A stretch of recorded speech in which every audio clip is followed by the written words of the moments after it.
जय हिंद दोस्तों। Four civil services के नॉलेज बूस्टर सीरीज में आप सभी का स्वागत है।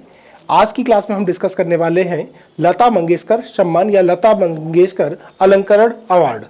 तो इसमें हम डिस्कस करने वाले कि भाई लता मंगेशकर अलंकरण सम्मान मध्य प्रदेश शासन के द्वारा और मध्य प्रदेश शासन में भी किस क्षेत्र में संस्कृति विभाग के द्वारा सुगम संगीत के लिए प्रदान किया जाता है।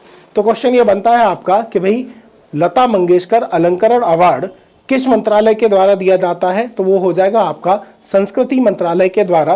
किस क्षेत्र में दिया जाता है? सुगम संगीत के लिए दिया जाता है।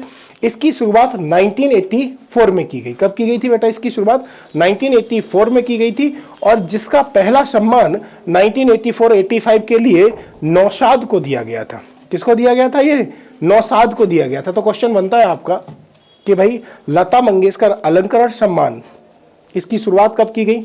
1984।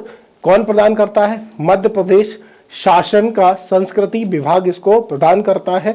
इसके अंतर्गत कितनी राशि दी जाती है? तो इसके अंतर्गत 2 लाख रुपए की राशि और एक प्रशस्ति पत्र प्रदान किया जाता है।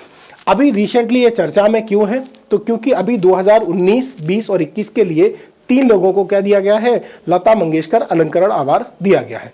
तो प्रतिवर्ष ये दिया जाता है, जिसमें अगर हम बात करें तो 15 राष्ट्रीय और 3 राज्य स्तरीय सम्मान प्रदान किए जाते हैं। जिसको कौन प्रदान करता है? मध्य प्रदेश शासन का संस्कृति विभाग के द्वारा विभिन्न कला और साहित्य के क्षेत्र में उल्लेखनीय योगदान देने वाले व्यक्तियों को यह दिया जाता है। किस किस को दिया जाता है? अगर हम बात करें the cultural department of Madhya Pradesh.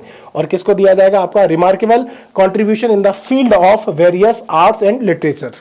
इस क्षेत्र में अच्छा काम करने वाले लोगों को क्या दिया जाता है? आपका लता मंगेशकर अलंकरण अवार्ड दिया जाता है। इसकी शुरुआत कब से हुई थी? 1984 में। कौन प्रदान करता है इसको? मध्य प्रदेश शासन का संस्कृति विभाग इसको प्रदान करता है। कब से शुरुआत हुई थी? 1984 में। इसके तहत कितनी राशि दी जाती है? तो इसके तहत 2 लाख रुपए की सहायता राशि एवं प्रशस्ति पत्र दिया जाता है आपका। इसके बाद हम बात करते हैं कि भाई ये किस क्षेत्र में दिया जाता है? तो सुगम संगीत के क्षेत्र में प्रदान किया जाता है। ठीक है। पहली बार किसको दिया गया था? तो पहली बार नौशाद को 1984 और 85 में दिया गया था। वर्तमान समय में अगर हम बात करें तो 28 सितंबर 2022 को इंदौर में एक समारोह हुआ था।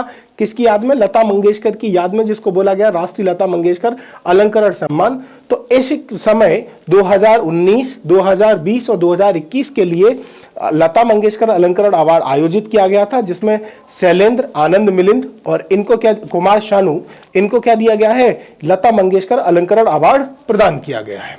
अगर हम बात करें तो किन लोगों को दिया गया है? तो 3 लोगों को दिया गया है। 2019 के लिए शैलेंद्र सिंह, 2020 के लिए आनंद मिलिंद और 2021 के लिए कुमार शानू। तो ये आपके मध्य प्रदेश पीएससी प्री के लिए काफी महत्वपूर्ण क्वेश्चन है और बन सकता है।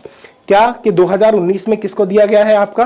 तो 2019 में दिया गया है आपका शैलेंद्र सिंह, 2020 में आपका दिया गया है आनंद मिलिंद और 2021 के लिए किसको दिया गया है? कुमार शानू। तीनों ही क्या हैं? पार्श्व गायक हैं। ठीक है, तीनों ही क्या है? आपके पार्श्व गायक हैं। और ये कब दिया गया? आपका 2021 में दिया गया। इसी मौके पर ना मध्य प्रदेश के मुख्यमंत्री शिवराज सिंह चौहान ने एक घोषणा की है कि लता मंगेशकर की फोटो या प्रतिमा स्टेचू बनवाया जाएगा। वो भी कहां पर? इंदौर में। तो क्वेश्चन ये बनेगा कि भाई भारत रत्न लता मंगेशकर की प्रतिमा कहां स्थापित की जाएगी? तो भारत रत्न लता मंगेशकर की प्रतिमा इंदौर में स्थापित की जाएगी। ठीक है। और उसके बाद एक और क्वेश्चन बनता है कि भाई लता मंगेशकर जो सम्मान था वो कहां पर हुआ आपका? तो इंदौर शहर में आपका आयोजित किया गया। तो यहां से क्या क्या क्वेश्चन बनता है? पहला क्वेश्चन ये बनेगा कि भाई लता मंगेशकर अलंकरण अवार्ड की शुरुआत कब से हुई? तो 1984 में। कितनी सहायता राशि दी जाती है? तो 2 लाख रुपए प्रशस्ति पत्र दिया जाता है। इसके बाद प्रथम बार किसको दिया गया था? नौशाद को दिया गया।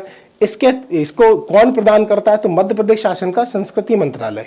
ठीक है, यह प्रदान करता है। वर्तमान समय में अगर हम बात करें तो 2019 में किसको दिया गया है? तो 2019 के लिए किसको दिया गया है बेटा? शैलेंद्र सिंह।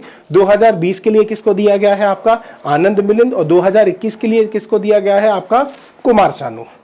तो इतनी चीजें आपको ध्यान में रखनी है। तो आज की क्लास को फिर यहीं पे कंक्लूड करते हैं। मिलते हैं हम अपनी अगली क्लास में नए तथ्यों के साथ। तब तक के लिए जय हिंद, जय भारत, वंदे मातरम।